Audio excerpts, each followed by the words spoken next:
Hi guys, and welcome to my channel. So today's video, I felt like I will sit down and update you on my life and my health in particular. Some of you may be already following me on Snapchat, but if you're not, make sure you do. It's staceychellz. I'll just put a thingy bob here so you can go through and follow me. But yes, I wanted to sit down and do a life health update. Now, the last time I actually did anything in any video to do with my health was back in September 2015, which was the Don't Judge My Genotype, and I did that with a group of girls who all have sickle cell. And I haven't done anything or updated you guys about how I'm getting on with my health and things since then, unless you're following me on Snapchat. So I thought I'll come down my main channel and let you know what I'm doing and the changes that I've made so that you guys will know. And if any of you guys have sickle cell, then obviously you can choose to take some of these pointers on board to help with your condition. Sorry, I'll keep looking down because I have so many notes that I want to go through with you. So the first thing I want to say is that since September of last year, 2015, my health deteriorated. When I say it deteriorated, I mean it deteriorated. Now, I do have another medical condition which I'm not quite happy to share yet. Don't worry, I'm not dying. It's not contagious. It's not anything that's going to kill me. So don't worry about that. But I want to learn how to deal with it first before I come on camera and talk about it, if that makes sense. So bear that in mind. So this second condition just deteriorated and made my sickle cell plummet and get worse. And because I'm not able to manage the second condition very well just yet because it's very new to me, it kept triggering off my sickle cell and crisis, and my blood results were like plummeting through the roof and going up and going down, and that was having a huge effect on me. All while I was still working full-time. Well, I still do work full-time for the NHS, and I was still modelling and blogging and doing YouTube and all sorts, which for those of you who know about sickle cell, you know that fatigue is a bitch and not getting enough rest does not really help the situation, and I wasn't getting enough rest. So yes, I wasn't getting enough rest, and that also didn't help the situation. So that was the main thing. So basically my routine that I had, which I know was not working for me, was waking up every day around 6 o'clock to get ready for work, get to work for 8 o'clock, and I work 8 till 4. Now, in my time of working, I was not eating well or not eating at all, and I was not drinking enough. I was just working. That's all I was doing. And then some days on a weekday after work, I would have a photo shoot, or I will film a video, or I will do a blog post, or I would just... That's basically what it was. It was a vicious cycle of just doing that all the time. So I would not eat breakfast because I'm not a breakfast person, which I'm trying to be now. I will not drink enough water or enough fluids in general. I would work in the NHS. As people know, in the NHS, it's just crazy working generally anyway. And that's all I was doing. I was not having a lunch break, which meant that I was forgetting to drink. Can you believe forgetting to drink? And I was coming home from work and just eating once a day when I got home from work. And sometimes I will have a lunch break, so when I got home I would not eat, or I would not eat at work, and then when I get home I would eat, which was not cutting it. My body was telling me, Stacey, you need to fuel me, you need to put energy in me, and you need to let me rest. I knew that's what my body was telling me, but I just kept going. And the reason why I kept going was because of the drive in me, the ambition in me, the me that wants to just work so hard, which is I'm an all or nothing kind of girl. So I'm an all or nothing with everything in life. If I'm gonna work, I will work my ass off. If I'm not gonna work, I just won't work at all. If I'm going to put makeup on, I will do a full face. If not, I won't wear makeup at all. If I'm I'm just an all or nothing type of girl, and that's what I was doing. I was putting my all into everything, that I was forgetting to look after myself. I was looking after everybody else but not looking after me, this vessel right here. And that was leading to stress because I was working too much. I was worrying about my patients. When I left work at 4 o'clock, I did stop thinking about work, about how to save another life or how to help another patient.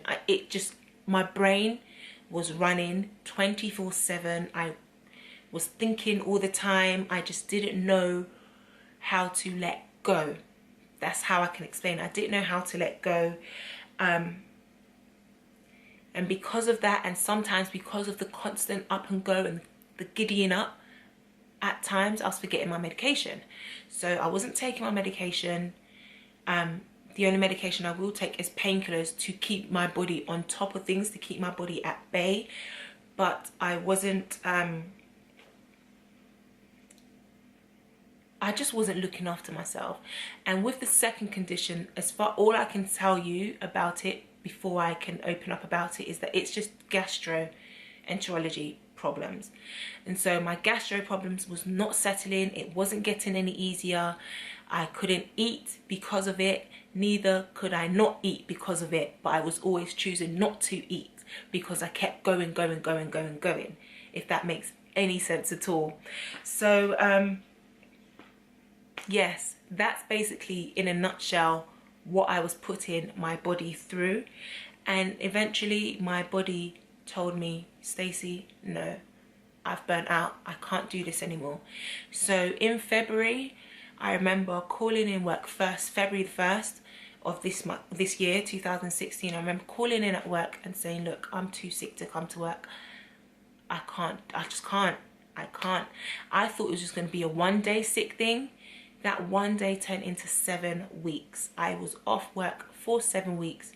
In that time of the 7 weeks, I was at home resting. But in between that also, I was in and out of hospital. Now, the hospital that I'm under for my sickle cell, luckily they have a day center. So if you are in pain and you can't deal with it at home, you can take yourself there and they can treat you. And if you're good, you can go home. They can discharge you, you can go home, or they would admit you into hospital. Luckily, I was never admitted, but I was there, I would say 3 or 4 times out of the 7 weeks that I was off work, sick. My bloods were all over the place. My iron was ridiculously low. And when I say low, in numeric numbers, a normal person's iron is meant to be in the 800s. My iron was 62. So I don't know how I was still functioning with an iron level of 62, but that's what it was. I had to get iron infusions. I had to drink plenty. In that 7 weeks, I really took the time to rest, to nourish my body, to drink water, just nourish my body and put back what I took out of my body. I was taking my medications regularly. I had regular appointments with my GP, and by the end of the 7 weeks, I thought, yeah, I'm good. You know, I'm ready. I'm strong enough. I feel good enough to go back to work. And so I went back to work. I went back on a graded return, and I was at work for 3 weeks, and I plummeted again. And this time I ended up in hospital. I ended up having to call, well, my colleagues had to actually bring me home. And that evening that they brought me home, I ended up calling the ambulance and found myself in A&E. Now, I thought everything was all good, so clearly I was not ready to go back to work. Even though I felt strong, I just wasn't ready to go back to work. I ended up in hospital and was in hospital for 2 weeks.